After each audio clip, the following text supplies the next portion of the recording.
Hi, everybody. My name is Adis, and I'm a huge fan of a band called They Might Be Giants, which is why presentation is called You're Not the Boss of Me. If you watched Malcolm in the Middle, you know what the song is. That's the one.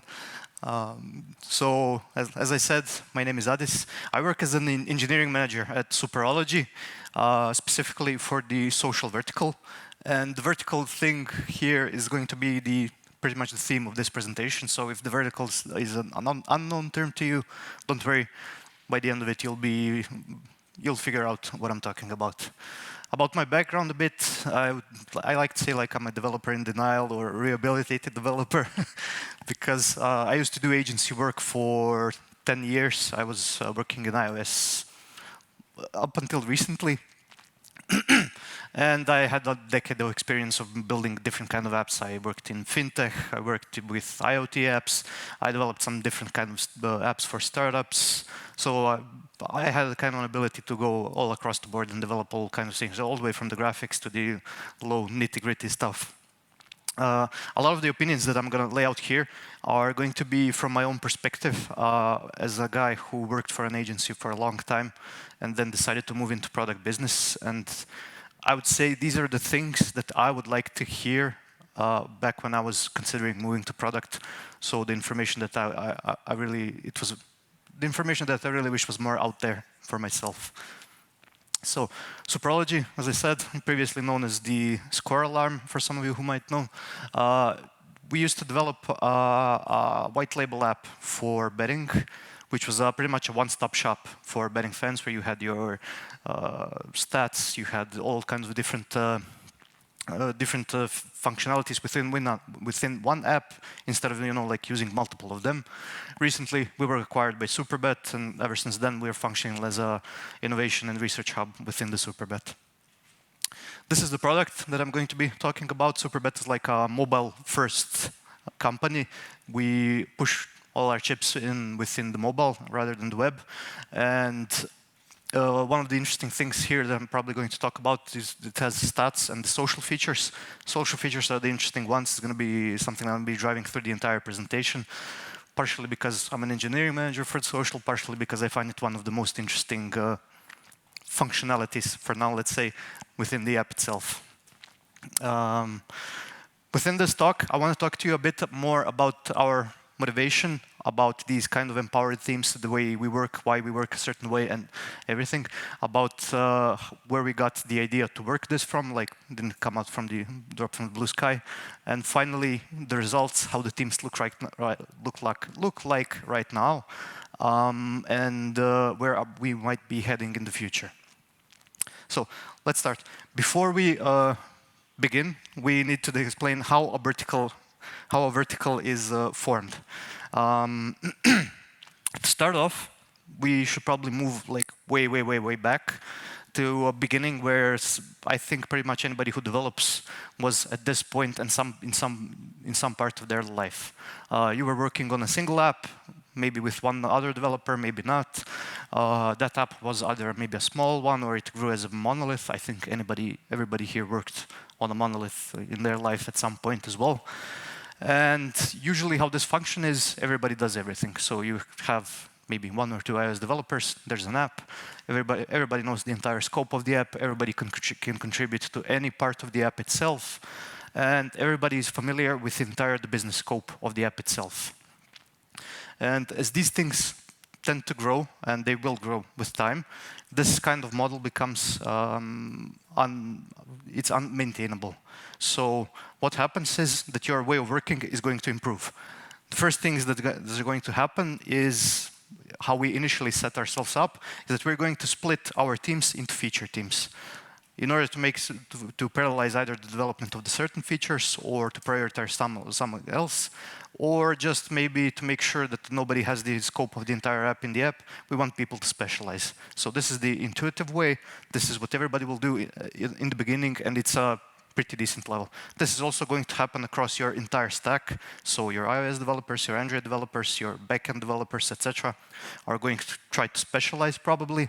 And at this point, you can probably see where I'm kind of forming a small vertical, but we'll continue talking about that.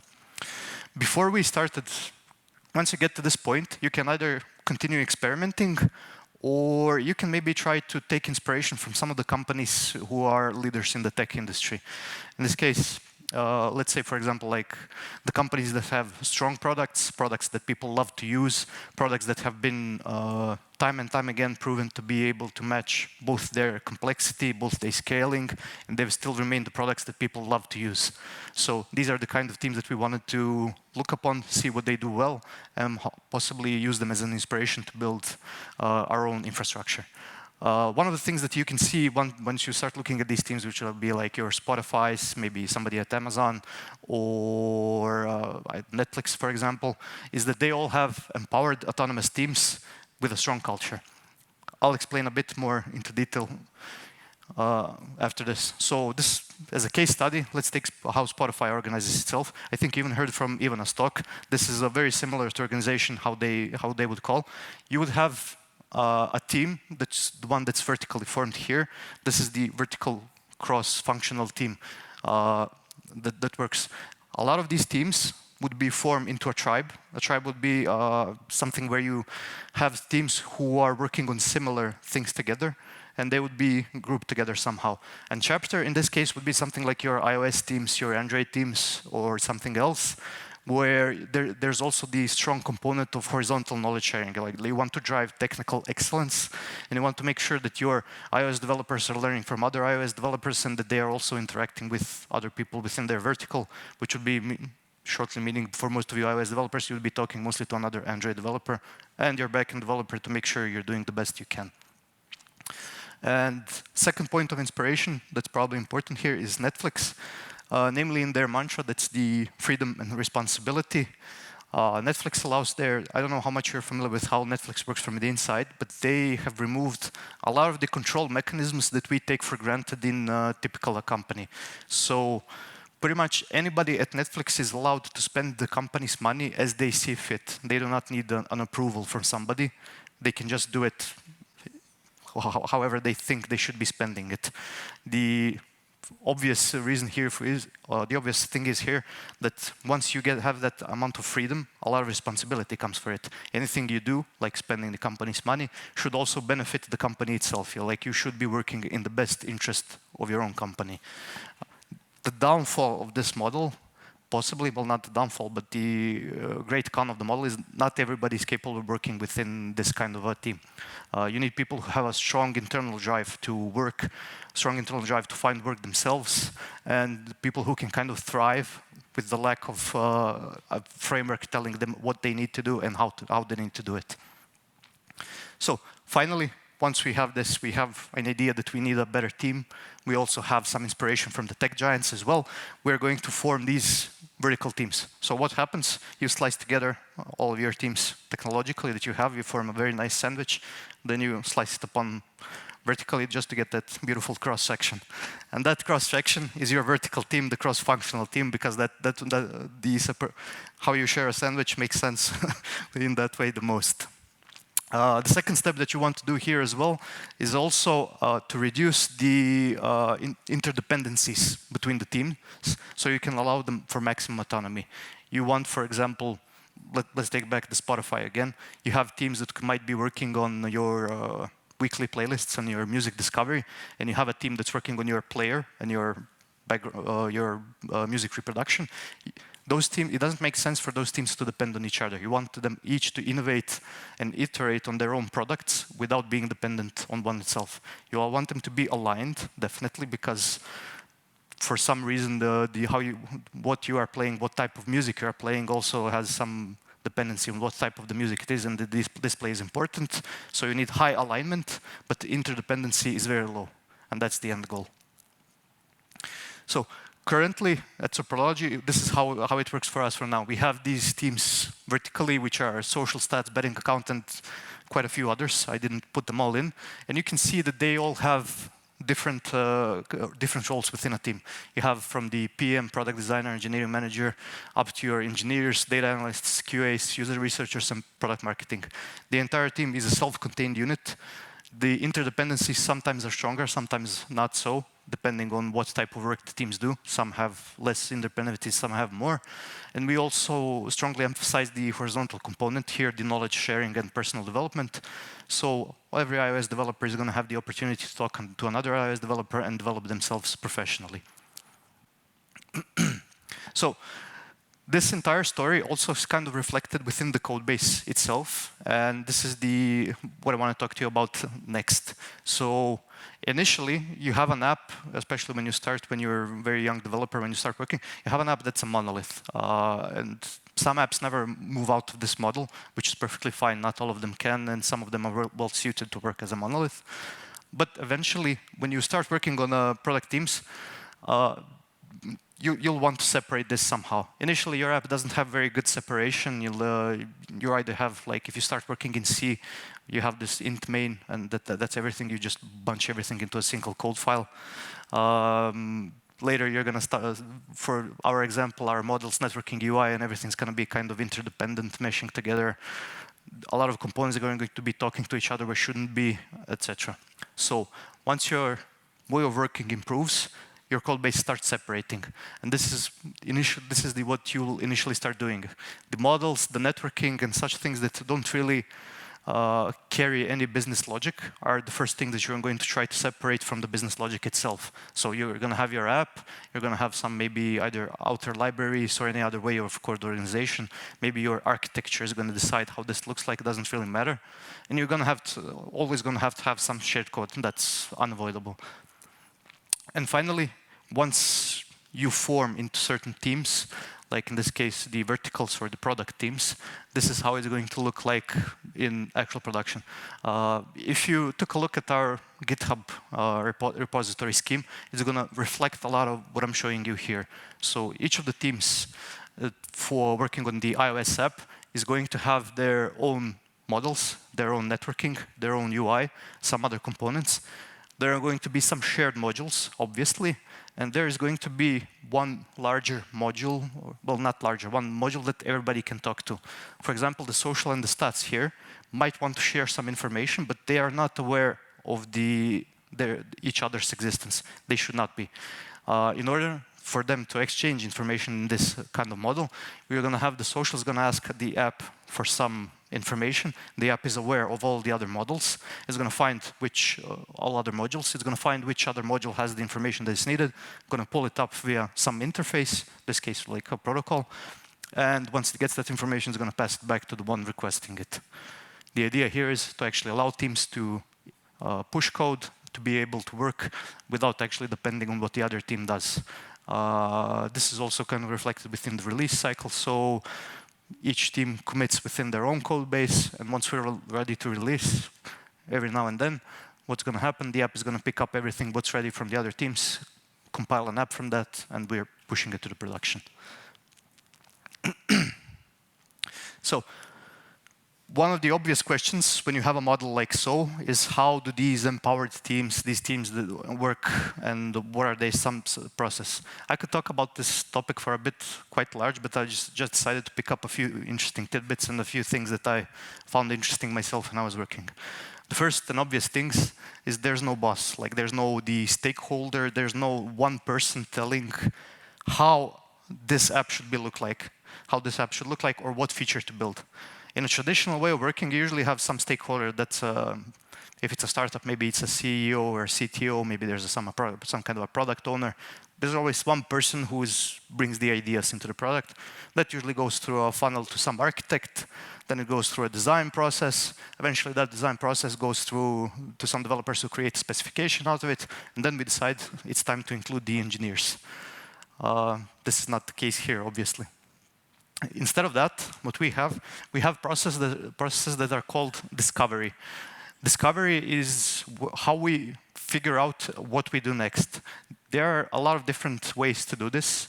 It can be either user interviews, it can be maybe ideation from the entire team. Important thing is that the engineers, the ones that are going to develop the app, are participating from the very start. So engineers, the people who are actually spending hands-on the most time with the app itself, like 40 hours a week is not a small time. to be doing it are the ones giving the ideas how to improve it. And once we have some ideas here, we are going to use different kinds of experimenting in order to validate whether what we want to build is actually useful, worth, or viable to build in this case. So what we want to do here is we want to decide whether that feature that we're making is solving any kind of issue that we're seeing our users using through different kinds of techniques. Maybe like a short introduction, the social vertical, the one that I'm working for, is actually just a very successful A/B experiment. What we noticed at some point, people using the app, especially the betting app, they would screenshot their own betting slips and they would share it to other social networks, in WhatsApp groups, Telegram groups, whatever, for reasons were sometimes maybe just to complain a bit, sometimes to share, to give inspiration to other people, and other people would actually take a look at those slips and copy them within the app.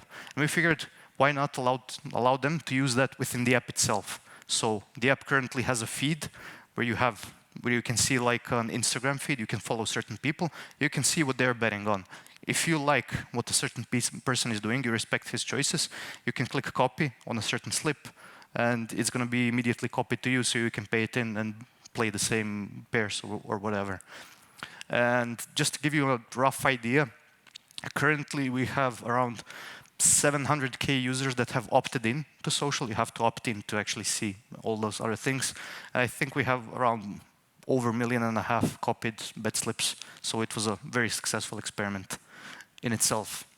To get back on this, what we actually want to decide is the idea that we have, the feature that we want to push. Does it solve some issues for the user that we are having? Are they going to use it, or are we just kind of guessing? We want to check if the users are going to be able to find their way around this feature. So no matter how much time we spend, creating ideas, all of you know, once you build a feature, the users use it completely differently than how you intended. That's kind of unavoidable. So we want to, reduce the amount of how much that happens. And finally, we want to see if it's even possible to build what we want to build, because although some ideas might sound cool, we might be limited by the technology, by the manpower, by by the amount of time that we have to build, or maybe some other priorities are in place. In order to actually extract the data that we have and to bring this decision whether this is worth building, I think that's probably the best way to explain it, we are going to present a certain hypothesis. So for a certain feature that we had, the social that I just mentioned, our hypothesis is if we allow people to use if we decide to skip the screenshotting and allow them to use this feature that they like sharing the bet slips within the app, they will use it that way, and we are going to see an increase in the amount of, well, not an increase, we're going to see that people are going to copy the bet slips a lot. So what we have here is a hypothesis, and we are actually going to, once we can, collect data once we have the feature out. This feature might not be fully fleshed out, and often it's not, because we want to do the least amount of work possible to make a decision whether we want to invest the rest of the work into the feature itself. So we collect some data, and after that we come to a conclusion, whether our hypothesis was correct or not.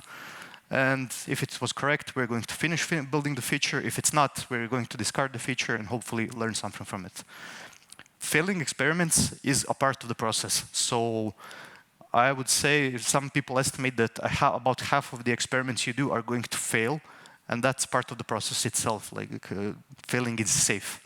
We want people to fail, we want them to fail fast, and we want to make quick decisions upon that. The important thing is you learn something from it. So finally, probably one of the also most interesting things, we don't use Agile. Well, we are Agile, but we don't use Agile as a framework, like no Scrum, no other ceremonies or everything and that. I personally am not a fan. I don't know about the other people. I think Scrum and everything is more about control framework, not a development framework. But that's just my opinion. We have release cycles every 3 weeks, where we have 2 weeks of development, and then the feature that we are deciding whether it's going to be released or not gets frozen. Developers start moving on something else. QA is testing this feature for a week, and if the feature is ready, it's going to get released next week on the Monday. This is also called sometimes a release train. The reason for the release chain analogy is a good one, because if you miss this train in week 3, there's always the next one. Like, the release is happening whether your feature is ready or not. Your feature just might be ready for the next cycle in 3 weeks. We don't have any hard deadlines, so we can work this way easily. The important thing here, obviously, is once you work on a product, like on a single thing, and you want to make it the best thing that you can, you want processes that help build that product, not processes that kind of try to form it within a certain framework that might not be working. So, to sum everything up in this place, this process works very simply. You have an idea, you are going to validate that idea somehow. We're going to either implement or discard the idea, depending on whether we find that worth building or not, or whatever happens from the data.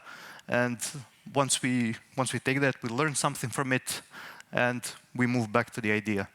To bring back to the no boss, like why there is no boss, we don't really need a stakeholder, because the data is our stakeholder. Our users are our stakeholders. They decide whether what we are building is worth building or not, and we try to frame everything that way. And that's pretty much it, everything I wanted to talk about today. Any questions? Hi. Hey. You mentioned train for a release. Yes. What happens if, for example, a feature for iOS is ready and it's merged to be released, and, for example, an Android feature is still not ready? Does the iOS release it or not?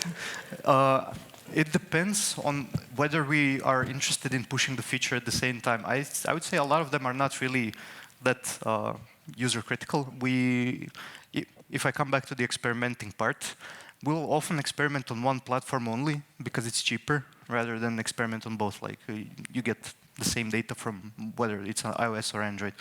So if it's not ready, usually it's not ready, it's just not released.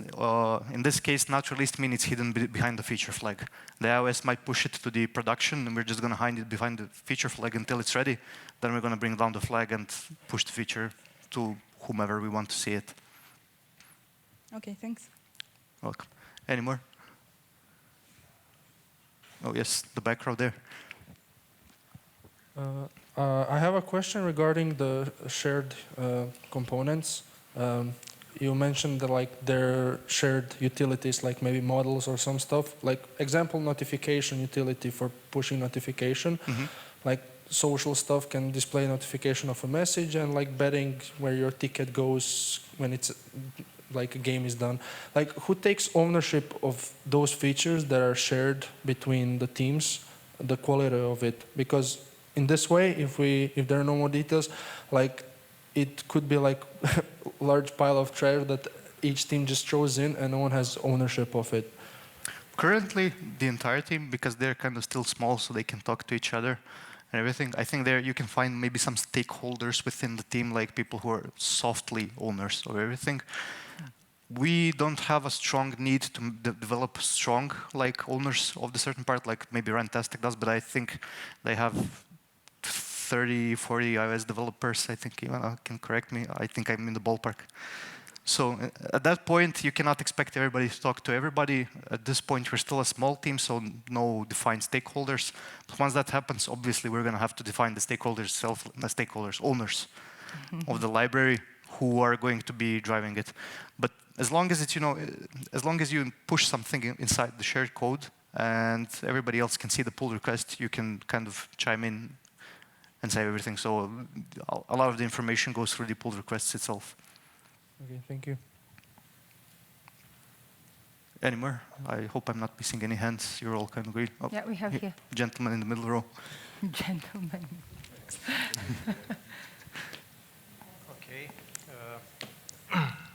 So thank you for the nice presentation. And my question is, for the development process that you mentioned, 2 weeks of development and 1 week of QA. Mm-hmm. So let's say, is it like strict like that, or QA happens even during these 2 weeks, let's say? Because, for instance, let's say we have a feature doesn't pass QA, and that means that we have like 1 or 2 more weeks of development. And do we stop or somehow like how to say, like delay QA in that, like to wait for 2 more weeks?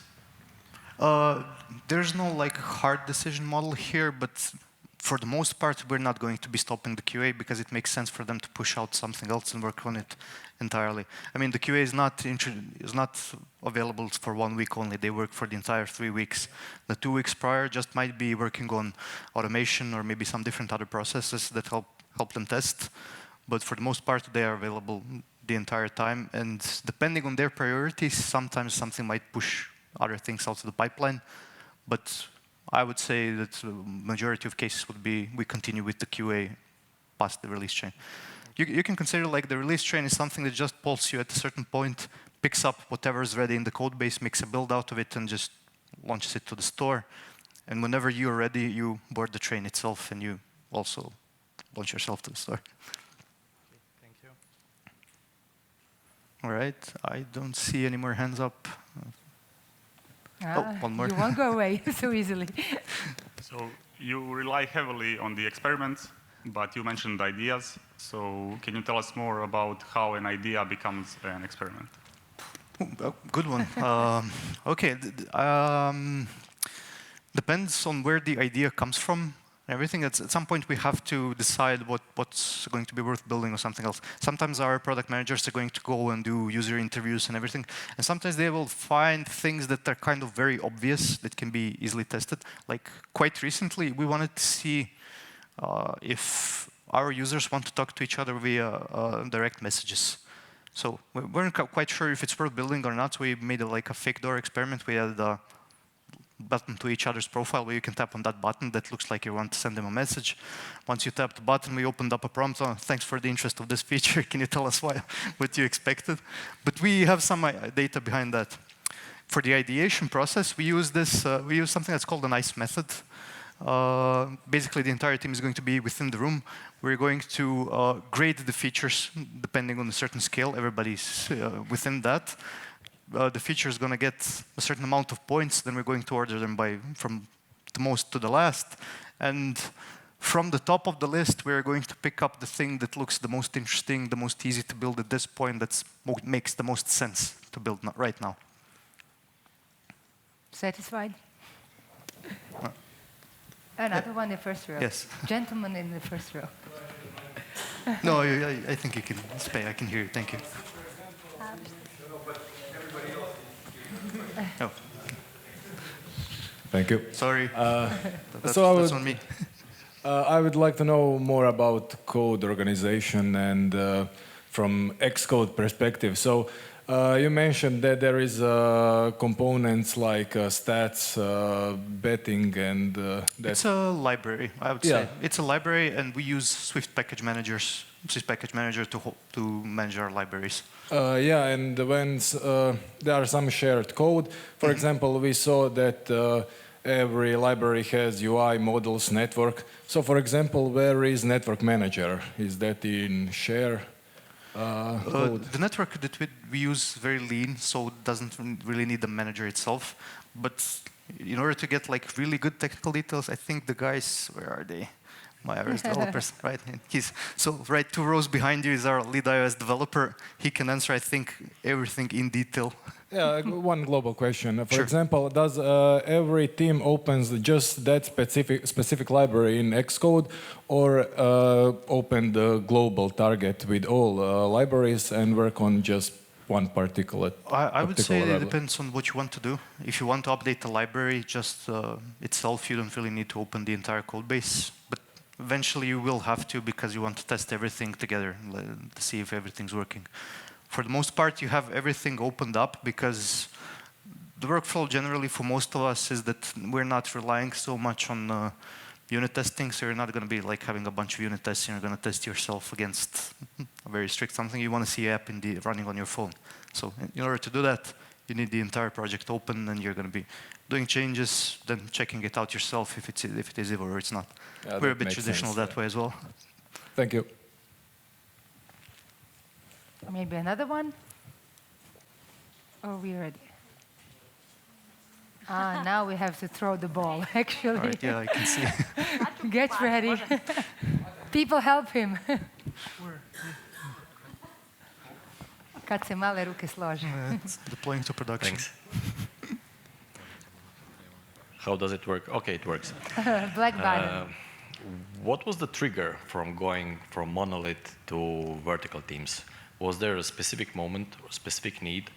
And if it was there, what was it? I don't think you can like really pinpoint a very specific point in time when that happens. You can, but there's like a time in your development when you can see that you want to build something that's rather simple, and you have a general idea how much you would spend time building on this if it was just a naked feature. And somebody tells you, like, let's say this feature takes a week, none takes a week, but let's say it takes, and somebody tells you, oh, I need 6 weeks because I need to update these dependencies, and this depends on everything. At that point, you kind of start figuring out if it's taking me longer and longer to update my code base to work on everything. That's kind of the point where you decide you want to separate everything and allow people to work a bit more independently. Yeah, thanks. I might have seen one more hand, but I'm not sure. Maybe you just answered the question Maybe. from the gentleman. All right. Okay, then we're done. How was it for you? It was great. Before I leave, I want to leave you with these 3 books. Everything that I talked about today can be found in some form or shape here. It's the No Rules Rules from Netflix, the Continuous Discovery Habits from Teresa Torres, and finally, this one's the hardest to read, but it's inspired by Marty Kagan. I would say maybe take inspired before Continuous Discovery Habits, and read the No Rules Rules first. Okay, my personal selection. All right. Okay, Thank one you. big applause for Adis. Thank you so much.